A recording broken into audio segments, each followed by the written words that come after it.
வெற்றிவேல் முருகனுக்கு அரோகரா. என் அன்பு குழந்தையே, இதை நீ கேட்டு முடித்த 10 நிமிடத்தில் உன்னுடைய உயிரான உறவிடமிருந்து உனக்கு அழைப்பு வரும். உன்னை நான் நன்கு அறிவேன் தங்கமே. எவ்வளவு ஆறுதல் கூறினாலும் உன்னுடைய மனம் ஏதோ ஒரு காரணத்தால் மீண்டும் கவலையில் மூழ்குகின்றது. நன்றாக இருந்தாலும் திடீரென சோகத்தை தேர்ந்தெடுக்கின்றாய். முழு சரணகதி என்பது என்னிடம் ஒப்படைத்த பின் அதை பற்றிய சிந்தனையும் பயத்தையும் விடுவிப்பதே. ஆனால் நீ ஒப்படைத்து விட்டு மீண்டும் அதையே மனதில் சுமையாக ஏற்றிக் கொள்கின்றாய். உன்னுடைய நற்பண்புகளுக்கும் பிரார்த்தனைகளுக்கும் பல நன்மைகள் காத்திருக்கின்றன. உன்னுடைய கவலைகளை என்னிடம் ஒப்படைத்து விட்டு மன அமைதியில் நிலைத்து நிற்க கற்றுக்கொள். அப்போதுதான் நான் உனக்காக வைத்திருக்கும் அருளும் ஆசீர்வாதமும் விரைவில் உன்னுடைய வாழ்க்கையில் பொங்கி வரும்.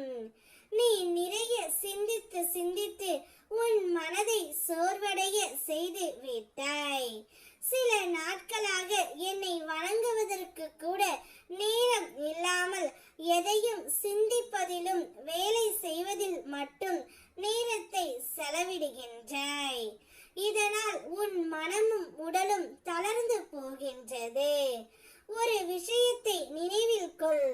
என்னிடம் நீ செலவிடும் நேரம்தான் உன் மனதை தெளிவாக மாற்றும் நேரம். அதனால் கவலைப்படாதே. இன்று என்னை பக்தியுடன் வணங்கு. உன் மனம் மீண்டும் உற்சாகம் பெறும். சிறிது ஓய்வு எடு. பிறகு நீயே உணரும் அளவிற்கு நல்ல மாற்றங்கள் உன்னுடைய வாழ்க்கையில் நிகழும். உனக்குள் நம்பிக்கையும் தைரியமும் இருந்தால் நீ நினைத்தது அனைத்தும் ஒன்றன் பின் ஒன்றாக நனவாகும். உன் உள்ளத்தில் எழும் பயம் உன் செயலை தடுக்கின்றது.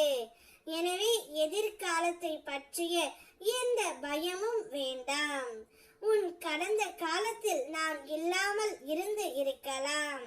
ஆனால் உன் எதிர்காலத்தில் நான் நிச்சயம் இருப்பேன் பிள்ளையே. என் அருள் எப்போதும் உனக்காக இருக்கும். அதனால் எதிர்காலம் குறித்து எந்த அச்சமும் கொள்ளாதே. நம்பிக்கையுடன் முயற்சி செய், போராடு. நீ நினைத்த அனைத்தும் உனக்கு நிச்சயம் கிடைக்கும். எல்லாவற்றிலும் வெற்றி பெறுவாய்.